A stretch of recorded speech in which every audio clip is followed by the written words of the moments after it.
chères spectatrices, chers spectateurs. Je m'appelle Anne-Marie Olivier, au nom de toute l'équipe du Théâtre du Trident.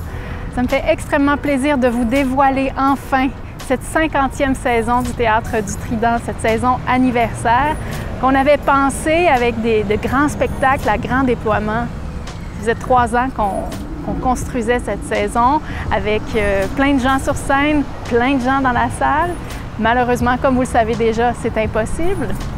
Mais on s'est dit 50 ans, c'est beaucoup trop important et notre mission est importante. On veut faire quelque chose quand même et on vous dévoile aujourd'hui ce qu'on va vous présenter au mois de septembre. 50 ans donc, c'est précieux. Moi, quand je pense à ça, je pense à tous les spectacles qui ont eu lieu ici et ailleurs. Vous allez le voir, on va revisiter ensemble l'historique du Trident et on a plein de surprises pour vous dans le cadre de ce 50e anniversaire, entre autres un web documentaire réalisé par Marilyn Laflamme et Marjorie Champagne. Quand on pensait à tout ça, la situation actuelle, le COVID, on s'est dit il faut que nos spectateurs soient en sécurité, nos équipes de création aussi, et on a décidé de vous présenter pas un grand spectacle, mais 4 spectacles différents, présentés devant des petites jauges, présentés dans des lieux différents du Grand Théâtre de Québec. Et ce que je vous propose, c'est qu'on aille ensemble dans ces lieux-là pour vous présenter ces 4 spectacles. Je ne peux pas vous dire à quel point on est content de vous présenter La Sagouine d'Antonine Maillet, toujours du 22 septembre au 18 octobre. Et je suis en compagnie de la comédienne qui va interpréter La Sagouine, Lorraine Côté, et du metteur en scène qui va mettre en lumière ce magnifique texte, Patrick Ouellette. Je vous les présente dans quelques instants. Juste vous mentionner que pour nous, ce texte-là est un texte fondateur, un texte porté par une femme avec tellement d'intelligence, de sensibilité. Et pour moi, La Sagouine me fait rire, me fait pleurer, me touche. Et il fallait attendre le bon moment et c'est maintenant. Donc, on connaît Patrick Ouellette comme comédien, comme concepteur musical, musicien. Il va signer sa première mise en scène au Trident. Patrick, pour vous, La Sagouine, ça représente quoi? Qu'est-ce que c'est? Pourquoi, à votre avis, c'est pertinent de monter ça aujourd'hui? Bien, la Sagouine, pour moi, c'est l'immense héritage qu'on reçoit tous de par nos liens familiaux. On a tous eu une grand-maman, une arrière-grand-mère, pour ceux qui ont eu la chance de la côtoyer, un grand-oncle, tante.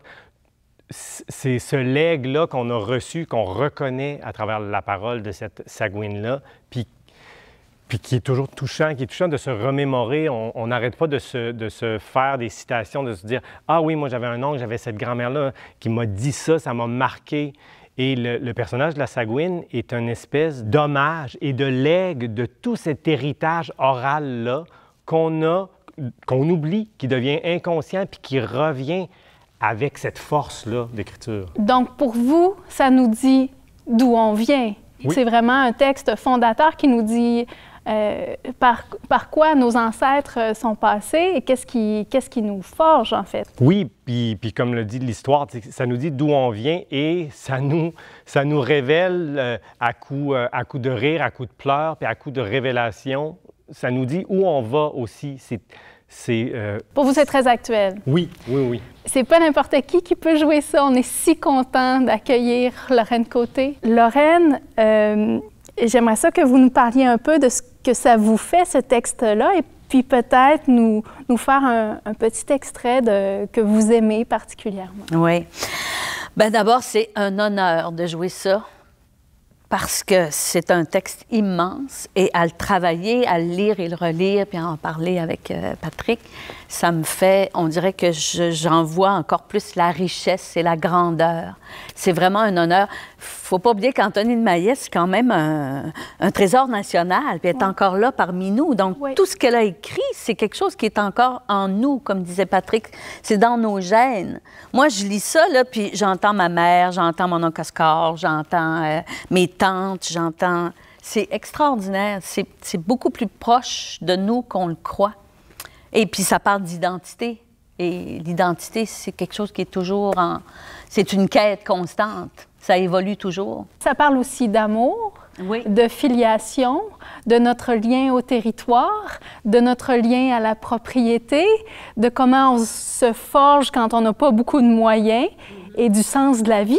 Oui, oui, tout à fait. Ça parle de beaucoup de choses. Il y a Oui. beaucoup de thématiques Oui. à aborder. Je ne veux pas prendre le plancher, je vous laisse. Ah non, non, je vous laisse la place. c'est vrai que c'est fabuleux. Ça te fait traverser une vie au complet et la vie d'une communauté aussi, pas juste de la Sagouine. Donc, je vais vous faire un petit bout du recensement. Ben, ils avons passé par chez nous pour le recensement. Et puis, et nous avons tout recensé, pas de soin. Ah, c'était une grosse affaire, pornez en ma parole que jamais menti. Ils te questionnent, et des fois, c'est malaisé à répondre. Ton nom, tous tes noms de baptême, ton père, ta mère, ta dernière maladie, tes enfants morts, tes enfants encore en vie, puis ils te demandent et tout ton religion. Mais c'est pas tout. Ta nationalité qu'ils te demandent. Oh, là, c'est malaisé à dire. Je vivons en Amérique, ben, je ne sont pas des Américains. Non, les Américains, ils travaillent dans des shops aux États, puis ils s'en venons se promener par ici, sur nos côtes, l'été, en culotte blanche, puis en parlant anglais. Puis ils sont riches, les Américains. J'en sont point. Nous autres, je vivons au Canada. Ça fait que je devons plutôt être des Canadiens, ça me ressemble. Ça se peut pas non plus, ça. Parce que les Dysart, puis les Carroll, puis les McFadden, c'est pas des gens de notre race, ça. Puis ça vit au Canada et tout. S'ils sont des Canadiens, je ne pouvons pas en être, nous autres. Par rapport qu'ils sont des Anglais, puis nous autres, sont des Français. Non, je ne sont pas tout à fait des Français. Je ne pouvons pas dire ça. Les Français, c'est les Français de France. Ah, pour ça, je suis encore moins des Français de France que des Américains. Je suis plutôt des Canadiens français, qui nous avons dit. Ben, ça se peut pas non plus, ça. Les Canadiens français, c'est du monde qui vit à Québec. Ils les appelons des Canadiens ou bien des Québécois. Ben, comment c'est que je pouvais être des Québécois si je vivons point à Québec? Pour l'amour de Dieu, où c'est que je vivons, nous autres?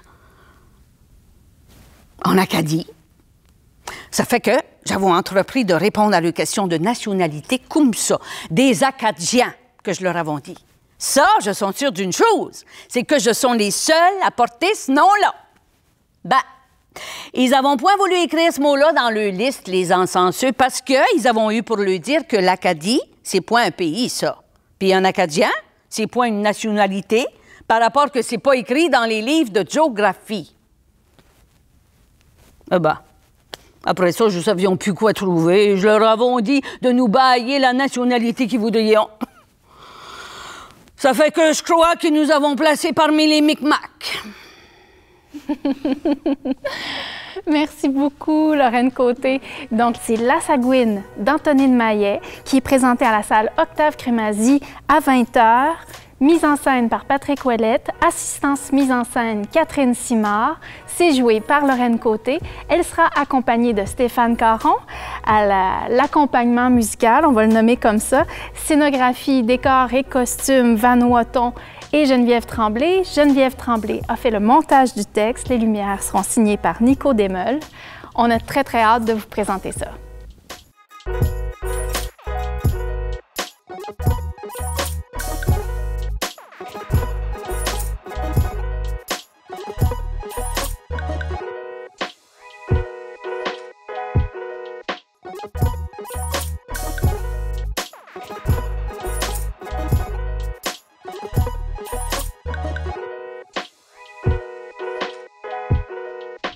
On est dans la cour intérieure du Conservatoire où on va vous présenter du 22 septembre au 18 octobre Les Barbelés d'Annick Lefebvre, un texte qui est une charge, un texte noir, essentiel, très contemporain, très brûlant. J'ai avec moi la metteur en scène et l'interprète du texte, Amélie Bergeron, bonjour. Allô? Mélissa Merlot, bonjour. Salut. J'aimerais vous entendre sur ce qui vous passionne de ce texte-là. Pourquoi vous pensez que c'est important de porter la parole d'Annick Lefebvre? Amélie Bergeron, on a vu vos mises en scène un peu partout sur les scènes de Québec. C'est votre première mise en scène officielle. Vous aviez signé les mises en scène des mécènes, mais on est très content d'accueillir enfin une de vos mises en scène. J'aimerais donc vous entendre là-dessus. Bien, les Barbelés, quand vous êtes arrivé avec ce texte-là, je connaissais déjà un peu Annick Lefebvre comme personne d'abord, ensuite comme artiste avec sa plume fleuve, j'ai envie de dire, très intime, très universelle, très près d'elle. Et puis dans le cas des Barbelés, ce qui est formidable, c'est écrit comme un fil de pensée. Un fil de pensée comme nous, quand on retourne dans notre tête, qu'on repense à des événements qui sont arrivés ou on aurait aimé qu'ils arrivent, qu'on repense à ce qu'on a dit ou à ce qu'on aurait dû dire ou à ce qu'on n'aurait pas dû dire.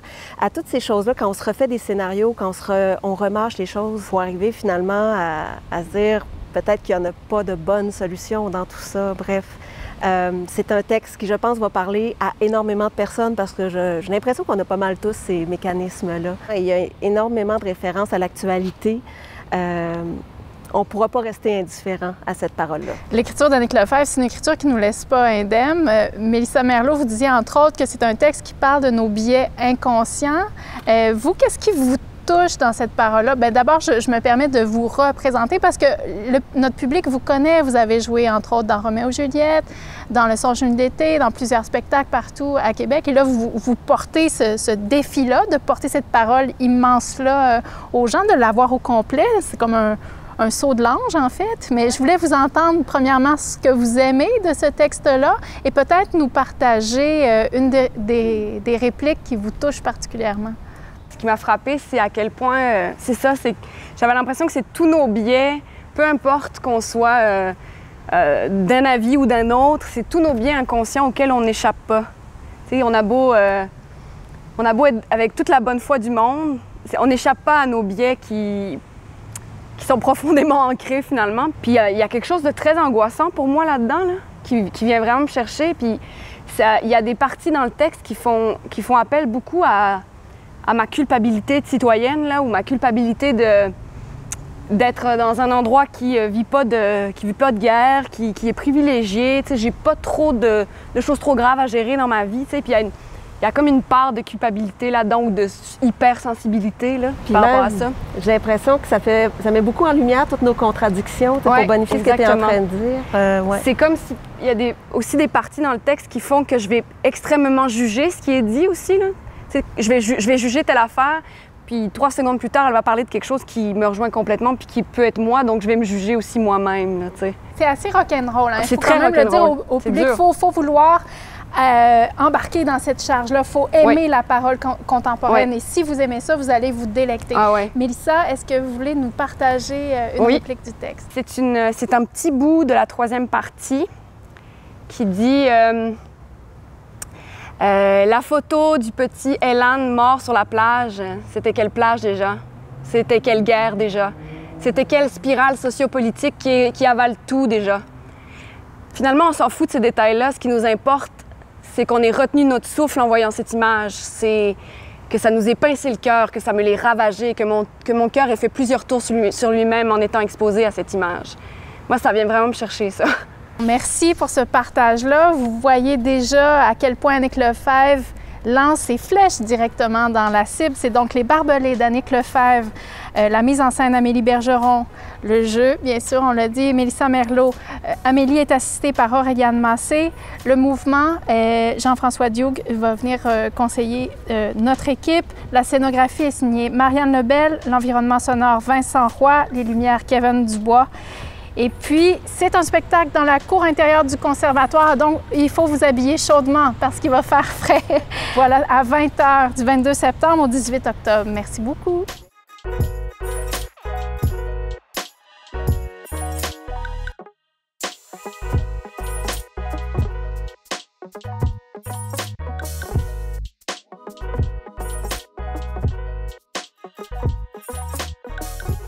On vous présente dans la salle John Aplin à 18h30 ce qu'on respire sur Tatooine de Jean-Christophe Réel. C'est une adaptation de son roman qui est extraordinaire, qui est drôle, déstabilisant, qui parle de la fragilité, de la laideur. Je vous présente maintenant Olivier Artaud, qui a monté le texte, qui l'a découpé et qui va faire la mise en scène, et Marc-Antoine Marceau qui va le jouer. J'aimerais vous entendre sur ce qui vous passionne dans ce texte-là. Qu'est-ce que vous aimez? Qu'est-ce qui, dans ce défi-là, vous stimule? Bien, pour moi, c'est un peu une lutte contre le misérabilisme. On dirait que c'est la première fois que je vois un personnage qui est comme défini par sa condition, parce que le personnage a la fibrose kystique, mais il essaie par différents moyens de se sortir de cette condition-là pour ne pas être finalement conditionné dans son quotidien. Puis, il y a une question qui me taraude depuis 1 an déjà à peu près, c'est est-ce que l'imagination est en voie d'extinction? Puis, je trouve que ce roman-là pose cette question-là à travers tout son exode dans le monde de Star Wars. Est-ce qu'on est capable encore aujourd'hui d'imaginer d'autres monstres au-delà des Pokémon? Puis, on dirait que ça questionne aussi le rapport à la pop culture, puis à quel point, finalement, tout ce qui existe, c'est peut-être les limites du monde dans lequel on peut s'évader. Puis, naturellement, c'est un personnage qui est entre l'humour et la honte de soi. Fait que c'est un personnage qui devient extrêmement complexe, puis qui devient très, très agréable à décortiquer, puis à voir en scène. Marc-Antoine, on t'a vu dans plusieurs productions à Québec. Je pense que c'est ton premier solo que tu vas faire. J'aimerais ça que tu nous parles de ça. Je pense aussi que tu aimes beaucoup l'écriture de Jean-Christophe Réel, qui est un poète aussi. J'aimerais ça que tu nous dises ce que tu aimes dans cette œuvre-là. Premier solo, c'est quand même grand vertige de tout ça, mais c'est ça, il y a quelque chose d'apaisant dans le sens où depuis que j'ai commencé à lire la poésie de Jean-Christophe Réel, il y a une corrélation, en tout cas, je me reconnais beaucoup là-dedans, dans l'espèce de quotidien, mais l'humour aussi, un peu vif, un peu décalé. Puis aussi, comme dans le roman, c'est très déstabilisant. Là, dans ce qu'on respire sur Tatooine, on est dans la tête du narrateur. Donc, comme le changement d'idée, puis passer d'une blague à quelque chose de très personnel, émouvant. Tout ça me fascine. Je suis complètement en amour, vraiment, avec oui, c'est ça qui se passe avec son écriture, puis avec ce texte-là. Moi, quand je l'ai lu, j'étais là, il l'a pas trop vite. Un moment donné, ça va finir. Puis quand je l'ai fini, j'étais vraiment dans le deuil. J'étais là, non! Ce voyage-là est fini, on veut jamais que ça s'arrête. Vous avez préparé une phrase que vous aimez particulièrement. Voulez-vous nous la... Oui, oui, absolument. J'aimerais avoir un filtre respiratoire et habiter dans une tente en peau de banta. Il faudrait que j'invente une planète idéale et faite sur mesure pour moi qui se nommerait Tatooine, un peu comme la vraie, mais juste assez différente. Ce qu'on respire sur Tatooine, dans la salle John Aplin à 18h30, un texte de Jean-Christophe Réel, monté et mis en scène par Olivier Artaud, assisté par Léo Bain, interprété par Marc-Antoine Marceau, qui est accompagné d'Olivier Forêt, qui fait également la conception sonore. La scénographie, c'est Hélène Pearson. Les lumières, c'est Kevin Dubois. On a très, très hâte de vous présenter ça.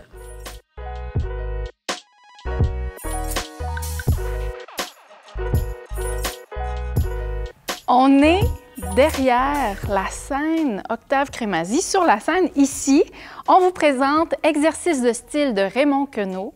C'est Marie-Josée Bastien qui va faire la mise en scène et Jonathan Gagnon qui va interpréter ce texte. Exercice de style, c'est une histoire très banale, mais racontée plein de fois différentes et donc un grand exercice de virtuosité. Marie-Josée Bastien, on connaît vos mises en scène ici, vous attaquez souvent à des œuvres denses et là, c'est quelque chose de plus léger. Qu'est-ce que vous aimez dans cette œuvre? Bien, j'avoue que j'aime beaucoup de choses. Premièrement, c'est une œuvre importante dans ma vie. J'adore l'idée de prendre un événement et de le varier avec 99 façons. Évidemment, on ne fera pas les 99 manières. On a des contraintes de temps. Mais on a choisi les meilleures. On a choisi aussi celles qui nous parlent le plus. On va s'amuser avec cette matière-là.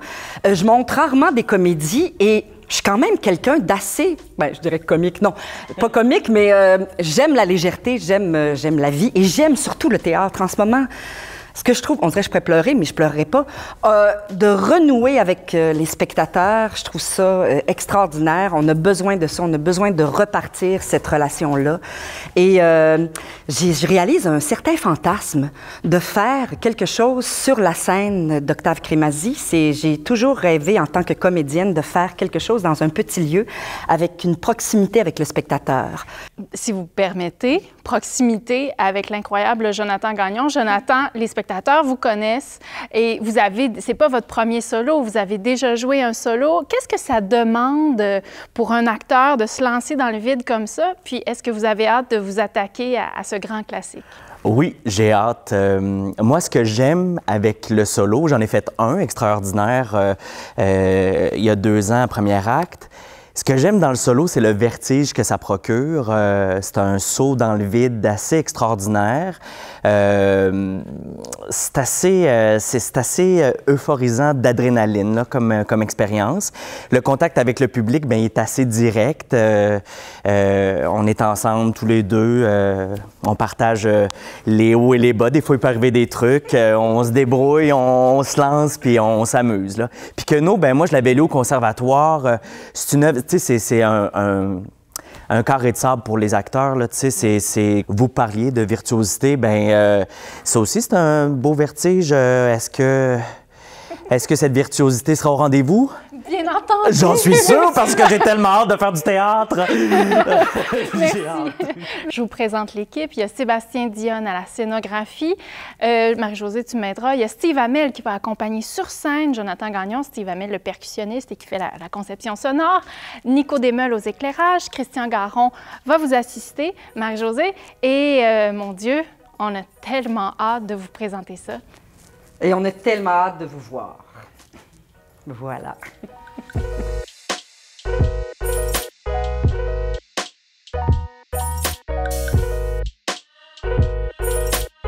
Je suis en compagnie de Mylène Feuilletot, la directrice des communications du Théâtre du Trident, une employée qu'on est très heureux et très chanceux d'avoir avec nous. Et on va jouer un petit jeu, c'est-à-dire que je vais lui poser toutes les questions parce qu'on sait que c'est une formule qui est un peu inhabituelle par rapport à ce qu'on fait d'habitude. Alors, Mylène, merci d'être avec nous. J'ai plein de questions pour toi, je vais me permettre de te tutoyer. La date exacte des spectacles, c'est quoi? Alors, les spectacles vont être présentés du 22 septembre au 18 octobre. Et puis, est-ce qu'il y a des représentations? Là, on sait qu'il y a des représentations à 18h30, d'autres à 20h, dépendamment des spectacles. Est-ce qu'il y a des représentations la fin de semaine? Oui, les samedis et les dimanches, évidemment, pas tous les samedis et les dimanches. Et pour certaines représentations, on va avoir des matinées, comme le public était habitué. Donc, des matinées à 14h30 et à 16h. Formidable. Donc, toute l'information va être sur le site, Toute l'information va être disponible sur le site Internet. Et là, comment ça fonctionne? Je veux m'acheter un billet. Bon, bien sûr, j'appelle à la billetterie, mais il y a un tarif spécial pour cet événement-là. Oui, alors on est très contents parce que c'est le 50e anniversaire, puis ça nous permet aussi d'offrir un tarif unique. Donc, tous les billets vont être disponibles au coût de 25 $.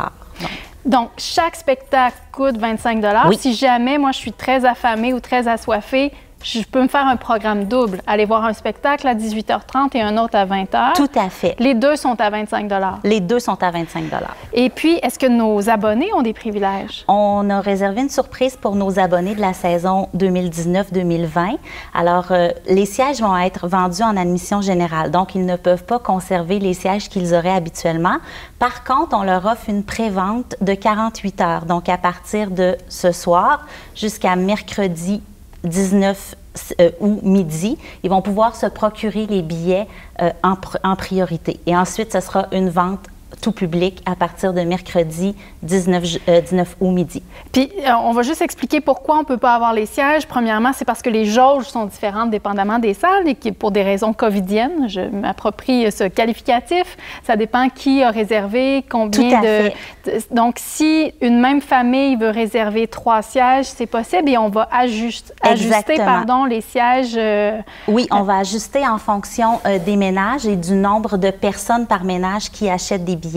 Et dans la salle, puis dans la salle principale ici, mais dans toutes les salles, ça va être aménagé pour avoir 1,5 mètre de distance entre les personnes. Donc, comme nous actuellement, là, on se parle, donc il y a 3 sièges, mais en principe, comme on vient au spectacle, on ne vient pas se parler ensemble. Il va y avoir 2 sièges entre chaque ménage et une rangée libre entre chaque rangée où il y a des spectateurs. Mais je dois quand même porter un masque. Si j'achète un billet pour rentrer dans le Grand Théâtre, je dois porter mon masque? Tout à fait. Le masque est obligatoire dans le Grand Théâtre pour vous déplacer. Une fois rendu à votre siège, quand le spectacle va commencer, vous pourrez retirer votre masque. Tous les spectacles ont été prévus pour être d'une durée d'1h15 environ, pour toutes sortes de raisons, mais aussi pour permettre de voir les 2 spectacles, mais aussi pour toutes sortes... Bien, en fait, on va avoir accès aux salles de bain, mais il n'y a pas d'entracte justement pour limiter les déplacements dans la bâtisse. Les vestiaires sont fermés, ainsi que les bars. Par contre, vous allez pouvoir aller aux salles de bain sans problème. Oui, merci Mylène, parce qu'on sait que c'est des détails qui sont importants pour certaines personnes. J'ai encore quelques questions. Là, on a dit tantôt, c'est 25 $ par spectacle. Hein? Oui. Donc, si on veut se faire un programme double, c'est 50 $. Les jauges ont été modifiées pour respecter les consignes. Donc, dépendamment des lieux, les jauges sont plus petites, dépendamment des lieux dans lesquels les spectacles sont présentés. Malheureusement, il n'y aura pas d'étincelles pour des raisons... pour des raisons sanitaires aussi. S'il y a une deuxième vague, qu'est-ce qui va se passer? S'il y a une deuxième vague, c'est certain que nous, on va suivre les consignes de la santé publique comme on fait depuis le mois de mars dernier. Si on doit annuler les spectacles en raison d'une deuxième vague, on va communiquer avec tout le monde qui a des billets, puis on va vous offrir la note de crédit nécessaire. Nous, du côté artistique, c'est pas tout ça reste à confirmer, mais on va tout faire pour vous offrir une version de ces spectacles-là. On ne sait pas encore dans quel format, mais on va tout faire, on va tout mettre en place pour que le travail des artistes vous parvienne d'une façon ou d'une autre. Je me permets aussi de vous dévoiler. On a un partenariat avec Radio-Canada et on va pouvoir vous offrir un radio-roman qui va être sur les ondes de Radio-Canada. Donc, des Fraises en janvier d'Evelyne de la Chenelière, et ce sera mis en scène par Maryse Lapierre avec des acteurs de Québec. On va vous donner tous les détails sur notre site aussi. Une petite surprise, c'est fun, des petits cadeaux, pas juste des questions. Donc, comme je le disais précédemment, pour les personnes qui ne peuvent pas se déplacer parce que pour des raisons de sécurité ou parce qu'on a peur, on est fragile, certaines personnes sont immunosupprimées, on comprend ça. Donc, on pense à vous. On va vous offrir une des propositions artistiques et vous pourrez soit l'écouter sur votre ordinateur ou en tout cas, on ne vous oublie pas et il y a des détails très prochainement qu'on va pouvoir vous dévoiler de ce côté-là. Est-ce que tu voudrais nous parler de nos partenaires de présentation qui sont si importants pour nous? Oui, bien sûr. Alors, Les Grandes Retrouvailles est une présentation de Radio-Canada. On est très heureux de pouvoir les associer à notre retour, à ces belles retrouvailles-là ensemble. Et aussi, on tient à souligner et à remercier nos partenaires qui sont le Conseil des arts et des lettres du Québec, le Conseil des arts du Canada, la Ville de Québec ainsi que le Grand Théâtre de Québec. Oui, c'est tout à fait. Ce serait impossible de vous présenter tous nos spectacles sans ces partenariats. Alors, peut-être en terminant, vous dire que si tout se passe bien, on va pouvoir vous présenter d'autres spectacles en novembre. Là, on vous a dévoilé la partie de septembre. On espère que vous serez au rendez-vous. On est très heureux de vous présenter cette saison alternative qui ouvre les festivités du 50e anniversaire. Si vous avez des questions, vous pouvez toujours appeler, nous écrire. On va vous répondre avec plaisir. Merci beaucoup d'être là. On a hâte de vous retrouver. Le début de cette 50e saison du Théâtre du Trident, c'est du 22 septembre au 18 octobre. Ça s'appelle Les Grandes Retrouvailles. Plusieurs spectacles en simultané. Et les Grandes Retrouvailles, c'est facile de savoir pourquoi. C'est parce que vous nous avez manqué, puis on a très, très hâte de vous retrouver. À bientôt!